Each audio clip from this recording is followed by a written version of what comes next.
भारताच्या राजकारणात सध्या एकामागून एक धक्कादायक वळणे येत आहेत, पण महाराष्ट्राच्या राजकारणाने जे काही पाहिलं आहे त्याला तोड नाही. एकाच पक्षाचे दोन तुकडे होणे, काकापुतण्यांमध्ये संघर्ष होणे आणि निवडणुकीच्या तोंडावर अचानक समीकरणे बदलणे हे आता महाराष्ट्रात नवीन राहिलेलं नाही. पण विचार करा, ज्या नेत्याने शरद पवारांसाठी आपली पूर्ण ताकद पणाला लावली, जो नेता शरद पवारांचा अत्यंत विश्वासू मानला जात होता, तोच नेता आज अचानक पक्ष सोडून दुसऱ्या पक्षात का जात आहे. त्यातही विशेष म्हणजे पक्ष सोडताना तो आपल्या नेत्यावर एकही शब्द न बोलता त्यांचा फोटो घेऊन प्रेस कॉन्फरन्स करतोय. ही गोष्ट आहे पुण्याचे माजी महापौर आणि राष्ट्रवादी काँग्रेस शरद पवार गटाचे माजी शहराध्यक्ष प्रशांत जगताप यांची. प्रशांत जगताप यांनी नुकताच आपल्या पदाचा राजीनामा दिला आहे. पुण्याच्या राजकारणात हे एक वादळ मानलं जाते, पण हे वादळ नेमकं कशामुळे निर्माण झालं? प्रशांत जगताप यांना उपमुख्यमंत्री एकनाथ शिंदे आणि उद्धव ठाकरे या दोघांनीही फोन का केले आणि पुण्याच्या राजकारणात काँग्रेसला आता एक नवा चेहरा का मिळणार आहे? आजच्या या व्हिडिओमध्ये आपण प्रशांत जगताप यांचा राजकीय प्रवास, राष्ट्रवादीतील फूट आणि आत्ताचा हा नवा ट्विस्ट यावर सविस्तर चर्चा करणार आहोत. नमस्कार, मी मृदुला आणि तुम्ही पाहताय थोडक्यात. प्रशांत जगताप यांचा राजकारणातला उदय हा अतिशय मेहनतीतून झाला आहे. पुण्याच्या हडपसर भागातून त्यांनी आपल्या कारकिर्दीला सुरुवात केली.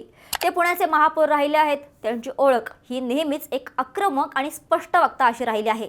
राष्ट्रवादी काँग्रेसमध्ये जेव्हा अजित पवार आणि शरद पवार एकत्र होते, तेव्हा प्रशांत जगताप हे पक्षाच्या पुणे शहराची धुरा सांभाळत होते. पण खरा प्रश्न उभा राहिला 2 जुलै 2023 रोजी, जेव्हा अजित पवार यांनी बंड केले आणि राज्याच्या सत्तेत सहभागी झाले. त्यावेळी राष्ट्रवादी काँग्रेसमध्ये 2 गट पडले. अनेक मोठे नेते सत्तेच्या आमिषाने किंवा इतर कारणांमुळे अजित पवारांसोबत गेले, पण प्रशांत जगताप यांनी मात्र शरद पवारांची साथ सोडली नाही. पुण्याच्या राजकारणात अजित पवारांचे मोठे वर्चस्व असतानाही जगताप यांनी शरद पवारांच्या बाजूने ठामपणे उभं राहण्याचा निर्णय घेतला. त्यांनी पुण्यात शरद पवारांसाठी सभा घेतल्या, मोर्चे काढले आणि पक्षाची पडझड थांबवण्याचा प्रयत्न केला. मागच्या विधानसभा निवडणुकीत त्यांनी हडपसर या मतदारसंघातून निवडणूक लढवली, पण अजित पवार गटाचे चेतन तुपे यांनी त्यांचा निवडणुकीत पराभव केला. मग प्रश्न पडतो की इतका निष्ठावंत कार्यकर्ता आज पक्ष का सोडत आहे? याचं उत्तर दडलेलं आहे पुण्याच्या स्थानिक राजकारणात आणि दोनही राष्ट्रवादी काँग्रेसमध्ये सुरू असलेल्या गुप्त वाटाघाटींमध्ये. गेल्या काही दिवसांपासून अशी चर्चा आहे की पुणे महानगरपालिकेच्या आगामी निवडणुकीसाठी अजित पवार गट आणि शरद पवार गट यांच्यात युती होऊ शकते. प्रशांत जगताप यांचा याला सुरुवातीपासूनच तीव्र विरोध होता. त्यांनी स्पष्ट शब्दात सांगितलं होतं की जर दोनही राष्ट्रवादी पुन्हा एकत्र येणार असतील तर मी पक्षात राहणार नाही. जगताप यांचं म्हणणं असं होतं की ज्या लोकांनी संकट काळात शरद पवारांची साथ सोडली, त्यांच्यासोबत पुन्हा बसणं त्यांना मान्य नव्हतं. ही केवळ राजकीय भूमिका नव्हती, तर ती वैचारिक भूमिका होती. जेव्हा त्यांना समजलं की अशा प्रकारच्या हालचाली वरिष्ठ पातळीवर सुरू आहेत, तेव्हा त्यांनी आपल्याच पदाचा आणि पक्षाचा राजीनामा देण्याचा निर्णय घेतला. त्यांच्या राजीनाम्यानंतर जे काही घडलं ते अत्यंत रंजक आहे. जसा त्यांचा राजीनामा समोर आला तसा महाराष्ट्रातील बड्या नेत्यांकडून त्यांना ऑफर यायला सुरुवात झाली.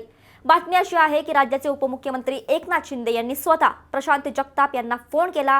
त्याचप्रमाणे शिवसेना उद्धव बाळासाहेब ठाकरे गटाचे प्रमुख उद्धव ठाकरे यांनीही त्यांच्याशी संपर्क साधला. एका नेत्यासाठी एकाच वेळी राज्यातील 2 मोठ्या गटांकडून विचारणा होणे हे प्रशांत जगताप यांचे पुण्याच्या राजकारणातील वजन स्पष्ट करते. आता तुम्ही विचाराल की जर शिंदे गट आणि ठाकरे गट दोघांनीही ऑफर दिली तर जगताप काँग्रेसमध्येच का गेले आहेत? याचं कारण अतिशय धोरणात्मक आहे. सध्या पुण्याच्या काँग्रेसमध्ये नेतृत्वाची मोठी पोकळी निर्माण झाली आहे. एकेकाळी पुण्यात सुरेश कलमाडी यांचा दबदबा होता, पण त्यानंतर काँग्रेसला पुण्यात तसा मोठा मास लीडर मिळालेला नाही. रवींद्र धंगेकर यांच्या कसब्यामधील विजयाने काँग्रेसमध्ये चैतन्य आले होते, पण पुढे रवींद्र धंगेकरांचा मागच्या निवडणुकीत पराभव झाला.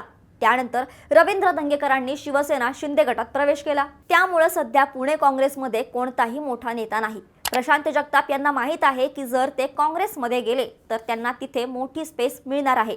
तिथे ते पुण्याचे प्रमुख नेते म्हणून उदयास येऊ शकतात. राष्ट्रवादीमध्ये असताना त्यांना नेहमीच शरद पवार किंवा अजित पवार यांच्या सावलीत काम करावं लागायचं, पण काँग्रेसमध्ये ते स्वतःचा स्वतंत्र प्रभाव निर्माण करू शकतात. आगामी विधानसभा निवडणुकीच्या पार्श्वभूमीवर काँग्रेसला हडपसर किंवा पुण्यातील इतर मतदारसंघातून एका ताकदवान उमेदवाराची गरज आहे आणि प्रशांत जगताप ही गरज पूर्ण करू शकतात. एक गोष्ट इथं लक्ष देण्यासारखी आहे, ती म्हणजे प्रशांत जगताप यांची पद्धत. सामान्यतः जेव्हा एखादा नेता पक्ष सोडतो तेव्हा तो आपल्या जुन्या नेत्यावर टीका करतो, आरोप करतो, पण जगताप यांनी तसं केलं नाही. त्यांनी प्रेस कॉन्फरन्समध्ये शरद पवारांचा फोटो आपल्यासमोर ठेवला होता. त्यांनी सांगितलं की पवार साहेब माझे दैवत आहेत आणि त्यांच्याबद्दल मला आदरच राहील. हे महाराष्ट्राच्या राजकारणात दुर्मिळ चित्र आहे. यातून त्यांनी हे दाखवून दिलं की त्यांचा विरोध शरद पवारांना नाही तर बदलत्या राजकीय समीकरणांना आहे. या सर्व घडामोडींकडे पाहिलं तर एक गोष्ट स्पष्ट होते, ती म्हणजे पुण्याचे राजकारण आता अधिक गुंतागुंतीचे होणार आहे. महाविकास आघाडीमध्ये असतानाही जागा वाटपावरून रस्सीखेच होणार आहे. जर प्रशांत जगताप काँग्रेसमध्ये जाऊन ताकद वाढवत असतील तर त्याचा फटका राष्ट्रवादीला बसू शकतो का, हा एक मोठा प्रश्न आहे. मागच्या महापालिका निवडणुकीत भाजपचे 98 नगरसेवक निवडून आले होते. त्याआधी पुण्यात सलग 15 वर्ष राष्ट्रवादीची सत्ता होती.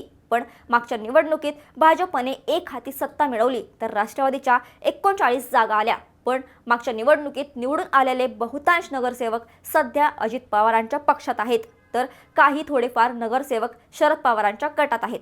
प्रशांत जगताप यांच्या राजीनाम्यामुळे शरद पवारांच्या पक्षाला पुण्यात मोठा धक्का बसला आहे, यात शंका नाही. कारण जगताप हे केवळ शहराध्यक्ष नव्हते तर ते ग्राउंडवर काम करणारे कार्यकर्ते होते. आता प्रशांत जगताप यांनी शरद पवारांची साथ सोडल्यानं शरद पवार गटात आता पुण्यामध्ये मोठा नेता राहिलेला नाही.